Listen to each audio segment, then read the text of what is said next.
Hi friends, this is Caly. Thanks so much for joining me today. I've got a fun interactive card using this reverse confetti deerly set. Now as you can see, those kissing deer are one image. So I'm going to stamp twice and then color the opposite deer and then cut them apart to bring them together as individual pieces. So for the coloring, super straightforward, and I'm doing my usual, laying down the darkest color first, adding the medium shade and then the lighter shade and blending as needed to get the look that I want. We're just gonna do that super quick. The images on the legs and the scarves and all the accessory pieces are pretty small as far as area goes, so the blending is gonna be super easy and straightforward. And then on the trees, I'm just gonna do lots of flicking with my green to emulate the look of branches, so it's very quick that way too because not a lot of blending is necessary. All right, I'm gonna skip right past that and show you the more complicated part of the card, which is the interactive portion. And I'm using dies that you probably already have on hand. So before we get into the interactive portion, I want to show you the process of cutting these deer apart and also hiding those lines. I don't know about you, but I love using my Sakura Jelly Roll white gel pen to hide blemishes from coloring or from stamp marks that I don't want on my images. So that's exactly what I'm using right now to hide those lines from the stamped images. I'm just going to run my Jelly Roll over that and kind of paint the white back onto those stamp lines. And while I'm at it, I'm just going to go ahead and add some white gel highlight to all of my images and set them aside because I'll be using other things for a while to create my background. Okay, so now I've got my Simon Says Stamp A2 masks, which I've attached to a white card panel, and I'm going to ink blend some Distress Oxide to create my background. I'm using Tumbled Glass and Mermaid Lagoon, and I'm just going to blend the two together, and then I'll spritz it lightly with some water drops using my Distress Sprayer, and that will create kind of a snowy look. And I could have splattered some paint, but really I was in a hurry while I was making this card because it is so dark here, and I was worried about the light going out. You know, you kind of worry about the light going out at 3 p.m. nowadays in the winter, so. This die here is from the Simon Says Stamp Stitch Slopes and Hills set, and I'm just going to use some residual blue ink from my dauber to add a little bit of color to the top of that panel. And then I've got my mechanism piece, which is that second piece under the hillside piece. I'm going to slide it under so that it's not showing and then trim it off so that I have an area to work with that I know I can use for the mechanism. So I'm going to set that slope and hillside portion aside so that I can show you how I create my double slider mechanism.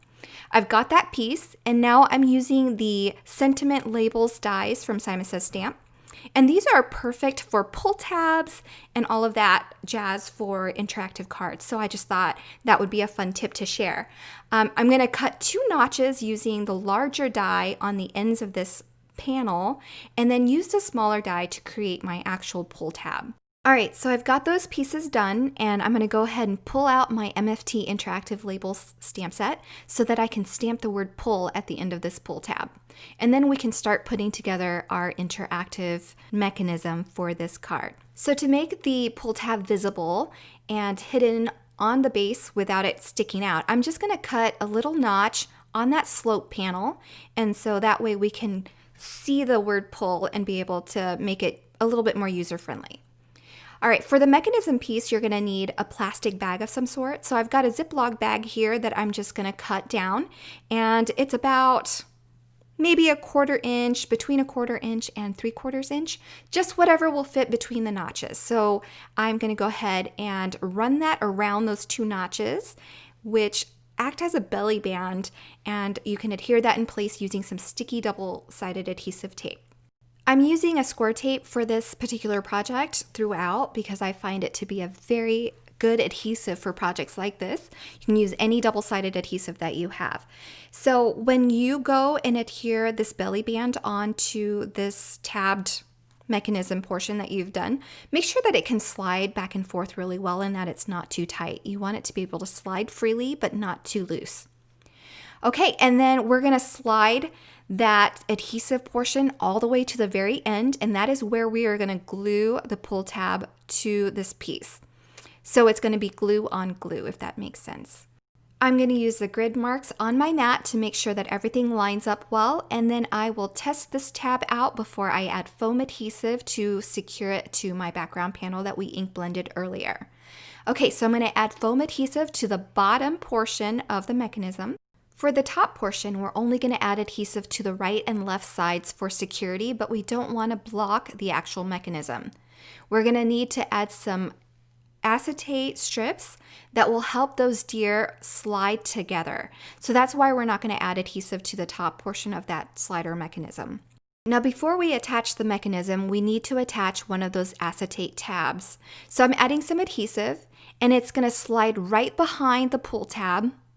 And then you want the adhesive to stick to the actual belly band, if that makes sense. Because when you pull on it, the belly band is what's going to cause that mechanism to move back and forth. So again, adhesive to the belly band, not to the pull tab. I guess it would work on the pull tab too.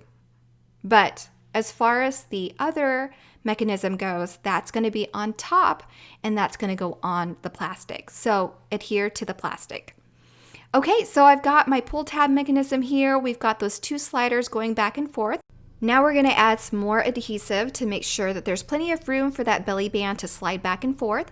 But for the top portion, you want to make sure that you create stoppers for that acetate strip so that it doesn't go too far off the panel and that the deer don't get too close together that they look like they're hugging instead of kissing.